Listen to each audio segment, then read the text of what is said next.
नमस्कार मित्रमैत्रिणींनो, जय महाराष्ट्र, जय शिवराय, जय ज्योती, जय भीम. मित्रांनो, एक जानेवारी निमित्ताने मी एक पोस्ट टाकली होती सोशल मीडियावर आणि त्याच्यामध्ये मी माझा स्वतःचा टी शर्ट त्याच्यावर भीमा कोरेगावचा विजयस्तंभ, ज्याला वॉर मेमोरियल म्हटलं जातं, ती जुनी इंग्रज लोकांची पद्धत होती. ते जिथे जिथे युद्ध व्हायचं किंवा ज्या वेळेला युद्ध व्हायचं तेव्हा त्या युद्धामध्ये जे लोक शहीद व्हायचे त्या शहीदांच्या नावं कोरलेला एक स्तंभ उभा राहायचे. त्यांचे नावं आणि थोडेफार त्याच्यात डिटेल्स पण द्यायचे, ते कधी वारले, कुठे वारले, कुठले, त्यांची पोस्ट काय होती असं. तर भीमा कोरेगावचा विजयस्तंभ जो आहे 1 जानेवारी 1818चा, याच्यामध्ये 500 लोकांचे नावं आहेत.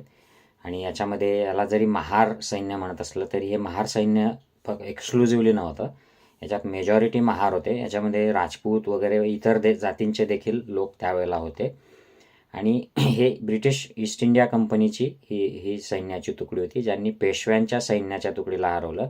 महारांनी ब्राह्मणांना हरवलं असं जे म्हटलं जातं तर ते शब्दशः तसं नाही आहे. ब्राह्मणांचे जरी ते इन्चार्ज असले, पेशवे ब्राह्मण असले, तरी सैन्यामध्ये काही ब्राह्मण नव्हते. ते सगळे परत 18 पगड जातीचे लोक जे शिवरायांच्या हिंदवी स्वराज्यापासून चालत आलेले आणि ते पेशव्यांनी टेक ओव्हर केलेलं होतं. तर हा लढा पेशवेविरुद्ध इंग्रज ईस्ट इंडिया कंपनी असा होता. हा लढा भारत विरुद्ध इंग्लंड असा देखील नव्हता, कारण त्यावेळेला भारत नव्हतंच. भारत ही संकल्पनाच नव्हती तेव्हा. भारत ही संकल्पना इतिहासामध्ये जर मोठ्या अर्थाने बघितलं तर 3दा फक्त झालेली आहे. एक म्हणजे जम्बूद्वीप जेव्हा सम्राट अशोकाच्या नेतृत्वाखाली एक झालं होतं. दुसरं म्हणजे मुघल साम्राज्य, इस्पेशली औरंगजेबाच्या काळामध्ये मोठ्या प्रमाणावर ही जी भूमी आहे, जिला आज आपण भारत म्हणतो, ती एका अंमलाखाली आली होती. आणि स्वातंत्र्यप्राप्तीनंतर, ब्रिटिश स्वातंत्र्यप्राप्तीनंतर आणि त्याच्या आधी देखील गांधीजींच्या नेतृत्वाखाली आणि काँग्रेसच्या नेतृत्वाखाली संपूर्ण जो भूभाग आहे तो एक झाला होता ब्रिटिशांविरोधामध्ये. परंतु जेव्हा पेशवे लढले ब्रिटिश ईस्ट इंडिया कंपनीशी, त्यावेळेला भारत नावाची एक संकल्पना नव्हती, कोणी स्वप्नात पण पाहिलेलं नव्हतं. त्यामुळे ही लढाई एका राजवटीची, राज्याची दुसऱ्या राज्याची, एवढीच लढाई होती. जशी औरंगजेबाविरुद्ध हिंदवी स्वराज्य, छत्रपती शिवराय, ही काय हिंदू मुस्लिम किंवा भारत पाकिस्तान असं लढाई नव्हतं. एक राज्य भारतभूमीवरचं दुसऱ्या राज्याशी लढतंय, तेव्हा भारतभूमी असं देखील नव्हतं. त्यामुळे याला कोणी भारताविरोधात लढत होते आणि भारतासाठी लढत होते असे कोणी गैरसमज करू नये. इंग्रज सत्तेविरुद्धचा लढा हा भारतासाठी होता. आणि त्यावेळच्या लढ्यामध्ये ज्यांनी ज्यांनी भाग घेतला, कारण त्यावेळेला संपूर्ण भूभाग जागृत झाला होता आणि या इंग्रजांना, परक्यांना हाकलून न्यायचं, कारण त्यांचं सत्ता केंद्र हे लंडनमध्ये होतं.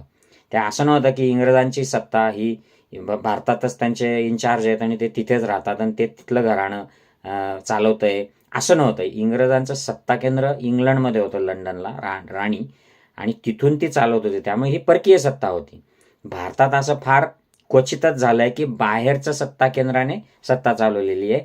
मेजॉरिटी जे मुस्लिम राजवटी होते ते तिथे भारतात येऊन त्यांनी स्थायिक झाले, त्यांच्या पिढ्यानपिढ्या तिथे सेटल झाल्या, स्थानिकांशी लग्न केले, व्यवहार केले, संस्कृतीचं एक्सचेंज झालं, अशा प्रकारे मिक्सिंग झालेलं आहे मोस्ट केसेसमध्ये.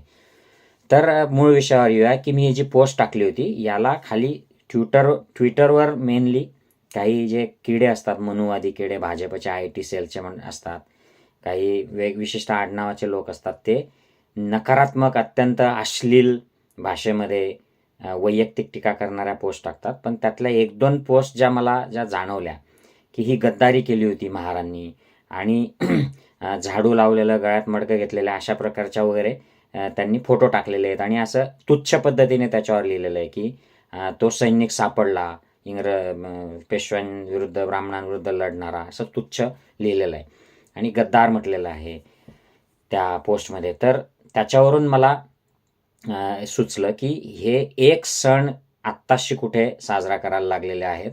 महार, बहुजन, महार तर आता राहिले नाही आहेत फारसे, सगळे त्यांच्या मूळ धर्मात गेले आहेत. त्यांच्या पूर्वजांचा मूळ धर्म नागवंशीयांचा, श्रमण संस्कृतीतला होता, बौद्ध, हा सगळ्यांचाच होता, ब्राह्मण सोडले तर.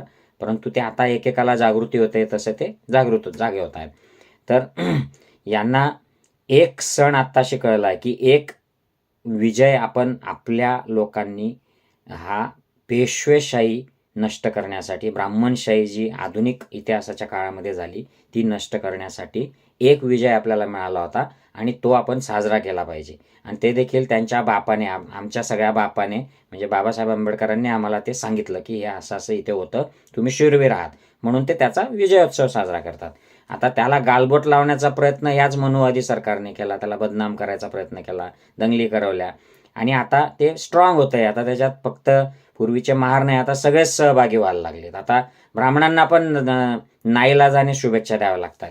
परंतु जी मानसिकता आहे की हा एक विजय त्यांचा मिळालेला, त्यांनी त्यांच्या स्वाभिमानाचा विजय आहे हा, त्यांच्यावर पिढ्यानपिढ्या झालेल्या अत्याचाराचा एक वचपा काढण्यासाठी झालेली ही घटना आहे. ती छोटी असेल मोठी असेल आणि त्याच्यात मारले गेलेल्यांचं अजिबात समर्थन करायचं नाही. हा धर्म नाही, हत्येचं समर्थन करणारा सनातन धर्म नसतो, लक्षात घ्या मित्रांनो. जे मारून त्याचा विजय साजरा करण्याची जी प्रथा आहे ही ब्राह्मण धर्माची आहे, ही द्वेषाची परंपरा आहे. म्हणून तुम्ही बघा, प्रत्येक बुद्ध सोडला तर प्रत्येक जे ब्राह्मण अवतार जे आहेत हे हत्या करणारेचे प्रतीक म्हणून केले आहेत. आता ते किती अवतार खरे आहेत हा वेगळा विषय आहे. हत्या करणे, मारणे, रावणाला मारलं, याला मारलं, त्याला मारलं, बळीला मारलं, ह्या असुराला मारलं, म्हणजे मारणं, बकासुराला मारलं, शाहिस्तेखानाला मारलं म्हणून ते परत अफजल खानाला मारलं, याचा ते विजयोत्सव साजरे करतात, गणेशोत्सवामध्ये त्याचं भांडवल करतात. तर हा धर्म नाही. हत्या ही वाईट असते आणि परंतु ती काही ठिकाणी संरक्षणासाठी म्हणा किंवा काही राज्याच्या शिस्तीसाठी इतिहासात केल्या गेल्या आहेत, पुढेही होणार. परंतु त्याचा विजयोत्सव साजरा करणं हे आता हिंदूंनी बंद केलं पाहिजे. ही हिंदूंची मूळ संस्कृती नाही, जे हिंदू सनातन स्वतःला म्हणतात ते. ही ब्राह्मण संस्कृती जी आहे, विद्वेषाची, अवतारांची, याच्यामध्ये ते आहे. हिंदूंचा मूळ संस्कृती ही नाही. हिंदूंची मूळ संस्कृती ही सनातन धर्म आहे. सनातन धर्म हा वैराने वैर शमत नाही, तर ते मैत्रीने शमतं, करुणेने शमतं. ही बुद्धाची शिकवणूक सांगणारा हा मूळ सनातन धर्म आहे. तर माझ्या मनात असा विचार आला की हे जे लोक आहेत, हिंदू लोक, हे किती सण साजरे करतात पूर्ण वर्षभर, आणि हे सण, बहुतांश सण असे आहेत की याच्यामध्ये त्यांचं हिंदूंचंच, हिंदू म्हणजे मी कोण म्हणतोय, महात्मा फुलेंच्या भाषेमध्ये शूद्र, अस्पृश्य, इथले आदिवासी जो समाज आहे यांचं पूर्वजांचं पतन झालंय, हार झाली आहे, यांचा अपमान झालेला आहे, किंवा त्यांना बदनामी करून किंवा त्यांचा खोटा प्रचार करून त्यांना आता बदनाम केलं जातं आणि त्या रूपाने सण साजरे केले जातात. हे सण ज्यांच्या पूर्वजांच्या हारसाठी किंवा अपमानासाठी, पतनासाठी साजरे केले जातात, तेच या सणांना मोठ्या प्रमाणावर साजरे करतात. म्हणजे शूद्र, अस्पृश्य, आदिवासी हे जे सगळे लोक आहेत, त्या for that matter even Rajput सुद्धा, म्हणजे राजपूत जे काही जे सण साजरे करतात हे त्यांच्याच पूर्वजांचा अपमान करणारे सण आहेत आणि हे कित्येक आहेत, लक्षात घ्या. म्हणजे याच्यावर पुस्तकं लिहिलेले आहेत बऱ्याचशा बहुजन लेखकांनी, हे सगळे एक्सपोज करणारे. मग हे तुळशी लग्नापासून सुरू होतं. तुळशी म्हणजे वृंदा, ही बहुजन नायिका, एक महाराणी, तिचा बलात्कार करून त्यावेळेला विष्णूने तिचा बलात्कार केला असं ब्राह्मण ग्रंथ सांगतात, आणि तिचं दरवर्षी विष्णूशी तुळशी लग्न लावायचा हे बहुजन साजरा करतात. म्हणजे बहुजन लोक स्वतःच्या अपमानकारक गोष्टी या वर्षानुवर्ष, शतकानुशतकं करतायत. अरहंत रावण, जो बुद्ध धम्मातला एक अरहंत झालेला व्यक्ती आहे, त्याला वाल्मिकी रामायणने ब्राह्मण ग्रंथामध्ये असुर ठरवलं आणि त्याने किडनॅपिंग केलं सीतेचं असं ठरवलं. हे साप खोटं आहे. तो अरहंत आहे. हे लंकावतार सुत्तमधलं त्यांनी उचललं आणि त्यावेळेला जो एक प्रसिद्ध पात्र होतं बुद्धिझममधलं, त्याला बदनाम करण्यासाठी त्याला असं रंगवलं. त्याच्यामधला राम हा बोधिसत्व राम, बुद्धाने पूर्वीचा जो सांगितलेला आहे दशरथ जातकामध्ये की माझा पूर्वजन्म आहे हा राम, त्याला उचललं वाल्मिकीने. त्याच्यातली रामाची बहीण जी होती, सख्खी बहीण सीता, तिला उचललं, त्यांचा दोघांचा आपसात लग्न लावलं आणि मग त्या उरलेल्या स्टोरीवर ते वनवासात जातो आणि मग तिथे तिचं अपहरण होतं आणि मग तो कसा वालीला मारतो, परत आल्यावर शंभुकाला मारतो, हे सगळं घुसळलं. आणि ह्या असं असून देखील शूद्र, अस्पृश्य, आदिवासी लोक ह्या रामाला मानतात. आता त्यांना हे कळायला लागलंय की हे रावण दहन हा आपला सण नाही, पण तरी ते साजरा करतात. अशा अनेक सण आहेत हिंदूंच्या प्रथांमध्ये. बळीराजाला मारलं त्याचा सण आहे. परशुरामाच्या विजयाचा सण आहे. राजपूत लोक, शुद्ध नवक्षत्रिय जे झालेले आहेत, नवक्षत्रिय याच्यासाठी की पृथ्वी निक्षत्रिय झाली होती, आणि मग ती कशा पद्धतीने क्षत्रिय पुन्हा आले, तर ह्या क्षत्राण्या ब्राह्मणांकडे गेल्या आणि त्यांनी त्यांच्याकडे मागणी केली की तुम्ही आमच्याशी संभोग करा आणि आम्हाला पुत्री द्या. आणि मग नवीन क्षत्रियांचा जन्म झाला. राजपूत लोक तरी त्या परशुरामाला मानतात, तरी त्या अक्षय तृतीयेमध्ये ते साजरा करतात. असे अनेक सण साजरे करतात. स्वतःच्या पूर्वजांचा मूळ इतिहास विसरून, की त्यांचे पूर्वज हे नागवंशीय होते, श्रमण संस्कृतीतले होते, खत्तीय म्हणजे क्षत्रिय होते, हे विसरून हे सगळं करतात. आत्ताशी कुठे काही गोष्टी हे लोक यांना जाणीवा झाल्या आहेत, यांचा स्वाभिमान जागृत झाला आहे. बाबासाहेबांच्या भाषेत गुलामांना गुलामगिरीची जाणीव झाली आणि ते एखाद दुसरा सण साजरा करायला लागला आहे. त्याचा देखील इतका राग या मनुवादी लोकांना येतो, ब्राह्मणवादी लोकांना येतो, की ते परत त्यांची ते लोटा लावलेला आणि झाडू लावलेले असे चित्र टाकून हिणवणूक करतात. अशा ही जी वृत्ती आहे की नेमकं बरोबर 6 डिसेंबरच्याच दिवशी बाबरी मशिदीवर हल्ला केला जातो. कुठली बाबरी मशीद? साकेत, जिला आता अयोध्या म्हणतात, की जिच्या उत्खननामध्ये कुठेही राम मंदिराचे पुरावे आढळले नाहीत, परंतु जे उत्खनन झालं त्याच्यामध्ये सगळे बुद्धिस्ट शिल्पकलेचे मॉन्युमेंट्स आढळलेले आहेत. अशा बाबरी मशिदीला पाडण्यासाठी बरोबर 6 डिसेंबर निवडला जातो. बरोबर जे 26/11चा दिवस, जो संविधानाचा दिवस आहे, त्या दिवशी षड्यंत्र केलं जातं.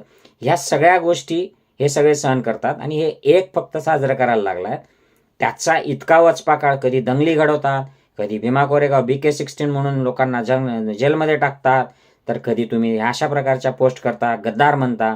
तर हे जे आहे हे कलुषित करणारं जे वातावरण आहे, आता गुलाम जागा होतोय म्हणून तुम्हाला राग येतो आहे हे, आणि तुम्ही अशा प्रकारे त्याचा द्वेष परत सुरू केलेला आहे, हे चुकीचं आहे. कारण गुलाम जागा होत राहणार. तुम्ही किती दिवस गुलामाला गुलाम करून ठेवणार? त्यांची मानसिकता जागी होणार तेव्हा ते जास्त जास्त विद्रोह करणार. आता त्यांनी वामनाला बळीराजाच्या विरोधातला आहे म्हणून वामन नाकारलेला आहे, पुढे बाकीचे पण अवतार नाकारले जाणार. हळूहळू हे सगळं होणार. त्यामुळे हे आता सामंजस्याने करावं लागणार. सत्य स्वीकारा की पुराण, रामायण, महाभारत आणि या सगळ्या ज्या भाकडकथा, ज्या गोष्टी लिहिलेल्या आहेत, हे सत्य नाही आहेत. हे त्यावेळेच्या ब्राह्मणवादी लेखकांनी, आता मनुस्मृती काय सत्य आहे का? मनुस्मृती ब्राह्मणांना वेगळा न्याय देते, शूद्रांना वेगळा न्याय देते. ज्या गुन्ह्यामध्ये शूद्राचे हातपाय कापून टाकते, मान कापून टाकते, त्याला मारून टाकते, त्याच गुन्ह्यामध्ये ब्राह्मणाला ते म्हणतात फक्त त्याला एवढं इतके सिक्के त्याला दंड करा. अशा प्रकारची न्यायसंहिता आहे ती. ही खरी असणार आहे का? मग हिच्या विरोधात आता हे जर आवाज करतात तर तुम्ही ते समजून घेतलं पाहिजे आणि उलट तुम्ही पण निषेध केला पाहिजे. तुम्ही पण हे मानलं पाहिजे चांगल्या गोष्टी झालेल्या आहेत, लक्षात घ्या. तर हे म्हणून मी ती जे फेसबुकवर मी पोस्ट केली की बोलतो याच्यावर, की एक सण, एक भीमा कोरेगाव ते साजरा करायला लागले, तोपर्यंत मनुवाद्यांच्या बुडाला आग लागली, त्यांचा जळफळाट व्हायला लागला. यांना जर सगळेच्या सगळे शूद्र जागे झाले, अस्पृश्य जागे झाले, आदिवासी जागे झाले, राजपूत जागे झाले, तर वातावरण काय होईल? त्यामुळे हे इथून पुढे अशा प्रकारचे हे वातावरण न करता तुम्ही इतके शतकते तुमच्या विजयाच्या समारंभांमध्ये, उत्सवांमध्ये साजरे झाले. आता थोडंसं सहन करा, थोडा टॉलरन्स ठेवा, तुम्ही पण त्यांच्यामध्ये सहभागी व्हा. असं चुकीचं त्यांना दूषण, त्यांना गद्दार नका म्हणू. हा त्यांचा देश आहे, ते मूळ निवासी आहेत. ही जी थेअरी जी आहे ही खोटी नाही आहे. भारत भूमीवर मायग्रेशनमध्ये ते आधी आलेले आहेत आपल्या इतरांच्या, जे नॉर्थ इंडियातले आहेत किंवा सवर्ण स्वतःला म्हणतात, यांच्या आधी ते आलेले आहेत. ह्या देशावर आधी त्यांचा अधिकार आहे. त्यांच्यातले बरेचसे लोक आता मुस्लिम ख्रिश्चन झालेत, त्यांना देखील तुम्ही परके म्हणू नका. हे त्यांचेच भावंड आहेत आणि सगळेच झालेत, ब्राह्मण राजपूतापासून सगळे मुस्लिम ख्रिश्चन झालेत, तो काही प्रश्न नाही आहे. त्यामुळे एका भीमा कोरेगावने एवढा राग येत असेल तर हे पुढे अजून जागृत होणार आहेत, सगळे हे पेटून उठणार आहेत. त्यामुळे तुम्ही त्यांच्या या विवेकाच्या वाटचालीमध्ये सहभागी व्हा, सहकार्य करा, त्यांना समजून घ्या, तुमचा टॉलरन्स वाढवा, त्यांना शत्रू म्हणून डिक्लेअर करू नका. हीच माझी विनवणी आहे. नाहीतर देशामध्ये अत्यंत अस्थिर अशी परिस्थिती निर्माण होईल. म्हणजे समाज हा स्थिर होणारच नाही. जसं आता हे RSS BJPवाल्यांनी हिंदू मुस्लिम, भारतीय पाकिस्तानी अशा प्रकारचे वाद करून समाज अस्वस्थ केला आहे. हा पुढचे शतकानुशतकं मग असाच अस्वस्थ राहील, कारण लोक जागृत होणारच आहेत, त्यांना समजणारच आहे सगळं जे काय आहे सत्य त्यांच्या पुढे येणारच आहे. आणि नुसते केवळ SC ST OBC जागे होणार नाही आहेत, तर हे सवर्णांमधले पण जे लोक आहेत ते जागे होतील आणि तेही प्रश्न विचारायला लागतील. तर त्यांना urban Naxalite, anti Hindu, anti Hindustani, असं अँटी इंडियन असं म्हणून तुम्ही किती दिवस करत राहणार? सत्य स्वीकारा आणि ह्या भूमीचा जो बहुजन समाज आहे याच्या आनंदामध्ये, याच्या प्रगतीमध्ये, याच्या प्रोग्रेसमध्ये सहभागी व्हा. एवढंच मला सांगायचं आहे. जय भीम, जय भीमा कोरेगाव.